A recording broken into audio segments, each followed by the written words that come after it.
దేవుని నామలందరికీ శుభములు తెలియజేస్తున్నాను. హెచ్చువాటి యందు మనసుంచక తగ్గువాటి అందే ఆసక్తులై ఉండి. హెచ్చువాటి యందు మనసుంచక తగ్గువాటి అందే ఆసక్తులై ఉండి. చూడండి నా సహోదరులారా, మహిమా స్వరూపియగు మన ప్రభువైన యేసుక్రీస్తును గూర్చిన విశ్వాస విషయంలో పక్షపాతం గలవారై ఉండకుడి.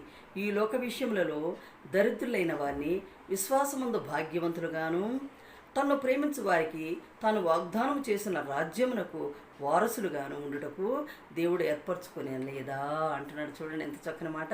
దేవుడు ఎలాంటి వారిని ఏర్పాటు చేసుకున్నాడు చూడండి. ఈ విషయంలో దరిద్రులైన వారిని విశ్వాసమందు భాగ్యవంతులుగాను, తన్ను ప్రేమించే వారిని తాను వాగ్దానము చేసిన రాజ్యమునకు వారసులుగా ఉండుటకును దేవుడు ఏర్పాటు చేసుకున్నాడు. చూడండి దేవునికి స్తోత్రం కలుగును గాక. అందుకని హెచ్చుబాటు యందు మనసుంచక తగ్గుబాటు యందే ఆసక్తులై ఉండుడి. తగ్గుబాటు యందు ఆసక్తులై ఉండుడి. ఈ లోక